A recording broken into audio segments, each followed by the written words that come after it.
Now that the transmission is in, now I need to even this out from either side. So I need to find a good base point of measurement. Now the fuel injector rails are equal distance on either side from the edge, so I'm going to use those. We do 3 inches on either side. I'll measure it from here to here out to the fender wells, because the fender wells should be the same on either side as well.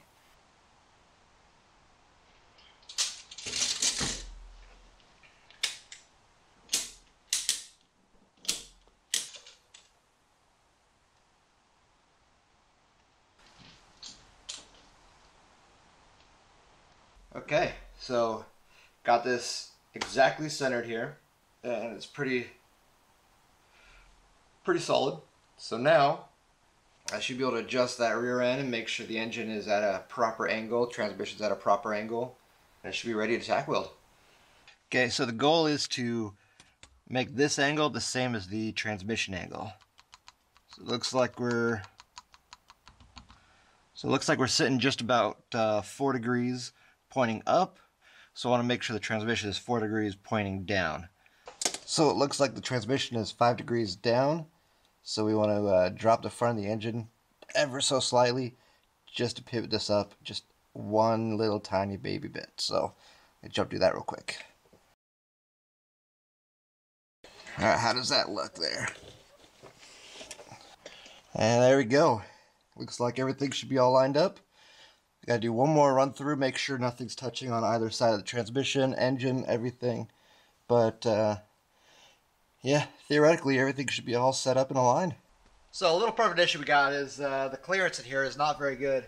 I don't know if I'm yelling when I'm my earmuffs on, but like the clearance is probably pretty fine, but we're working with like ½ an inch, maybe an inch or so. The transmission is slightly larger. It is the T45 transmission. T5 fits in perfect. The T3 650 said you had to adjust it a little bit. We're right in the middle of the two. Instead of having to fight, trying to hammer, which we tried earlier, I'm just going to cut a section of this out, get everything all set how we want it, and then probably just throw some more sheet metal over the top, because that's all this is. It's just sheet metal.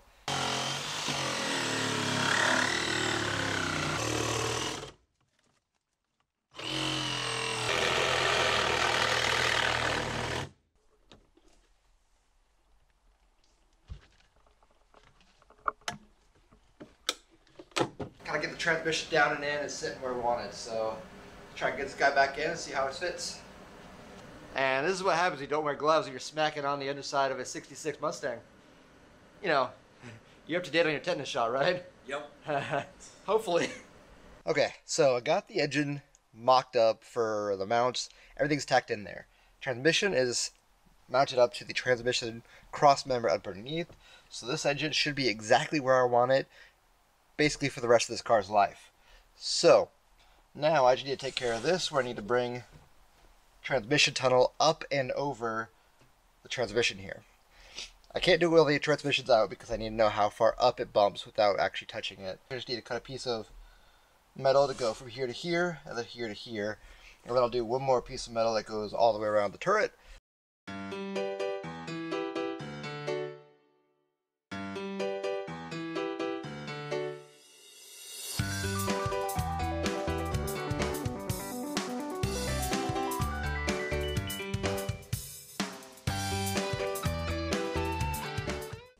Alright, and the trans tunnel is all welded up. I finished that up a little while ago. So I'm going to go through and I'm going to do the seam sealer on all that as well. Just so it keeps it all nice and waterproof and yeah, makes it feel and look nice. Before the engine goes back in, we got to take care of these big old giant gaping holes. So I had to cut the shock towers out to get more space in there. However, it leaves these big old open spots. So I'm going to do a trick that I learned from my brother.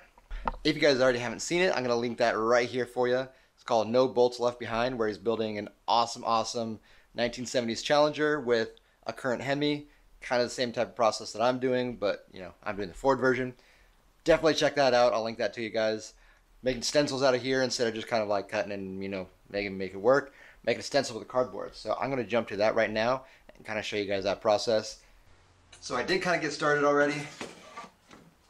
I just made a cutout right here, so it's going to be easier access to get to these bolts later on. because they do have to be aligned. So I want to make sure, you know, we can get to those.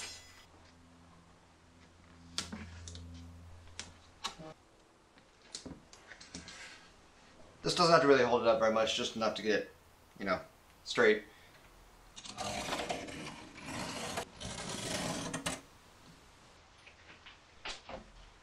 All right. There we go. There's my stencil. So I just got to cut that out.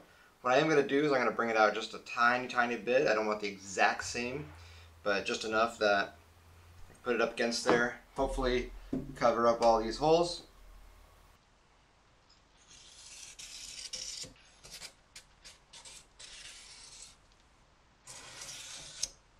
Now that I got this all traced out, I just got to cut it. So this is going to be a little more difficult part because I don't have really much to clamp it down to and cut it on.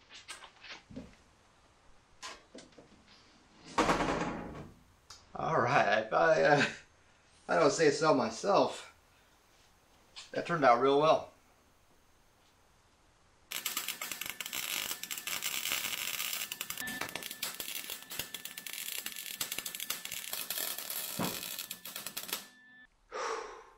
Okay. Got all the welding done. And I don't know about anybody else who's watching this, but if you've ever had to weld sheet metal, it absolutely sucks. You have to stitch weld back and forth, back and forth, back and forth, so you don't actually get anything. Took my time. Took me about an hour to do each side just very slowly, and I think it turned out pretty well. So I'm gonna grind them all smooth, put some seam sealer on there, and paint them all up.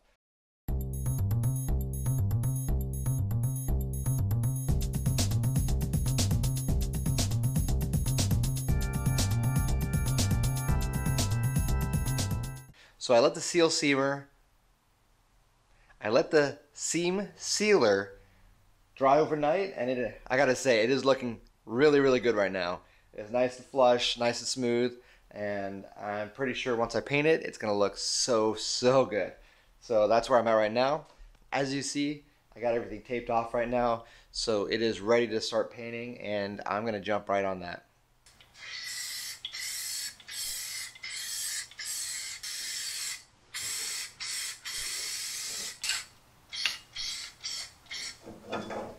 Now that the engine bay is dry, it is time to drop the engine into the engine bay for the very last time. I am so stoked right now. I got one of my neighbors coming over to help me get it in there. Just kind of angle it in so I don't have to bash up the engine bay, but yeah, let's get that thing in there.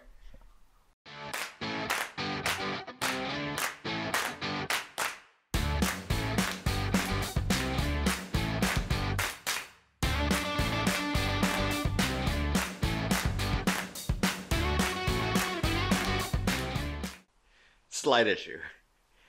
The engine's sitting there perfectly fine. As you see, the engine hoist is actually disconnected from the engine itself. That's fine. However, I forgot to take account for how much flex the rubber engine mounts are actually affecting when the weight of the engine is sitting on them. It is not a lot. It is very minuscule, but one of my headers is just barely touching the engine mounts that I welded in. Dang it!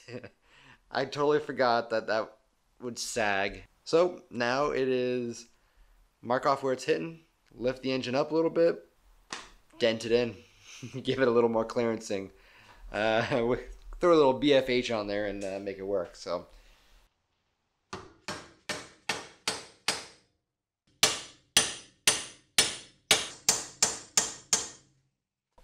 Oh man, it is finally in. There are no engine stands, there's no engine hoist, nothing. It is sitting on the mounts that I fabricated. It is sitting perfect, exactly how I want it to be. So everything is perfectly squared up. Oh, I'm so excited. That is a huge milestone. Now I can start working on all the intricate stuff like the radiator, wiring, and all that fun stuff. I'm calling it a night. It's been a long time coming, and you've probably seen a lot of different shirts I've been wearing, and I've just been non-stop every night working on this thing. So yeah, I'm excited. Next stage, next stage. If you haven't already, please hit that like button, hit that subscribe button, and we're gonna see you guys next week.